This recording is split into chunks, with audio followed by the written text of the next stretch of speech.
ஆமா, இந்த காவல்துறை கட்டுப்பாட்டுல இறப்பு என்பது இந்த அரசுக்கு ஒரு பெரிய சிக்கலா மாறியிருக்கு. கிட்டத்தட்ட அஃபிஷியல் டேட்டா என்ன சொல்றாங்க அப்படின்னா, 20க்கும் மேற்பட்ட கஸ்டோடியல் நடந்திருக்குன்னு சொல்றாங்க. ஒவ்வொரு வழக்குமே இதுவரைக்கும் முடியாம போயிட்டு இருக்கு இல்லையா மேம்? அப்படிதான். ஆனா இன்னொரு கேள்வி என்ன அப்படின்னா, இதுல அந்த சம்பவம் நடக்குது. சம்பவம் நடந்ததுக்கு அப்புறம் வழக்கு மாற்றப்படுது. வழக்கு ஆரம்பிக்கிறாங்க. அந்த அந்த காவல்துறை அதிகாரி மாற்றப்படுகிறார்.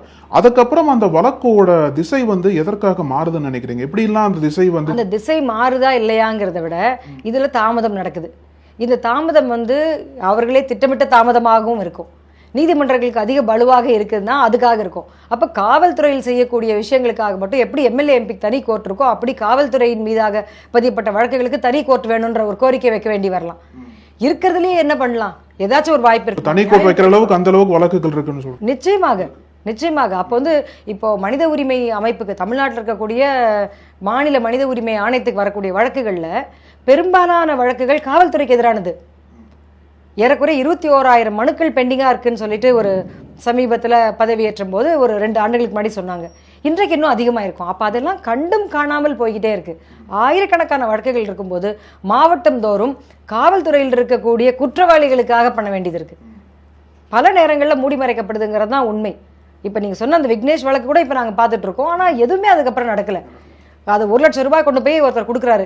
இந்த இன்ஸ்பெக்டர் தர சொன்னாரு அப்படின்னு 1000 லைட்ஸ் இன்ஸ்பெக்டர் தர சொன்னாருன்னு சொல்லி கொண்டு போய் அந்த அவருடைய சகோதரர்களுக்கு தராங்க.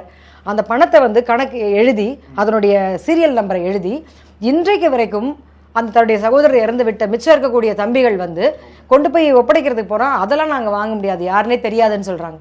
அப்போ அந்த புலன் விசாரணை எவ்வளவு மோசமான முறையில் நடக்குதுன்னு பாருங்க. ஒன் சைடடா இருக்கு. இந்த அரசாங்கத்துக்கு மனித உரிமைகள் பற்றியோ குறைஞ்சபட்சம் சட்டத்தில் இருக்கக்கூடிய அடிப்படை உரிமைகளை பற்றியோ எதுவுமே இல்லை. நீங்க எங்கேயாச்சும் ஒரு இடத்துல இந்த காவல்துறை சித்திரவதையில கொலையில பணக்கார ஒருத்தர் உயர் சாதிய சார்ந்தவங்க ஒருத்தர் அப்படின்னு நீங்க பார்க்க முடியுமான்னா இருக்கவே இருக்காது. வசதியானவர், அவர் பெரிய குற்றவாளியா இருக்கலாம், பல கோடிகளை சேர்த்திருக்கலாம், அவங்களுக்கு கொலை நடக்கல. அப்போ ரொம்ப அறச்செயலாக கோவம் இவங்க பண்ணிட்டாங்கன்னு சொன்னா அப்போ எல்லா இந்த மாதிரி ஒரு பாலியல் வன்புணர்வு செய்த அது போன்ற குற்றவாளிகளுக்கு தான் இந்த சாவுகள் நடந்திருக்கணும். தெரிஞ்சே அம்மாவையும் அப்பாவையும் கொலை செய்யற போதைக்கு அடிமையானவங்களுக்கு தான் நடந்திருக்கணும். அப்ப வசதி மிக்கவர்களுக்கு இது நடக்கிறதே இல்லை. யார் திருப்பி கேட்க மாட்டாங்களோ, யார் அடிக்க மாட்டாங்களோ, யாரு ரொம்ப ரொம்ப வீக்கா இருக்காங்களோ, கேட்பாரற்று இருக்காங்களோ, காவல்துறை கேட்பாரற்று இருக்கு. சட்டத்துக்கும் அவங்களுக்கும் சம்மந்தமே இல்லை. சட்டம் பேச முடியாத ஒரு இடம்னா காவல் நிலையம் தான்.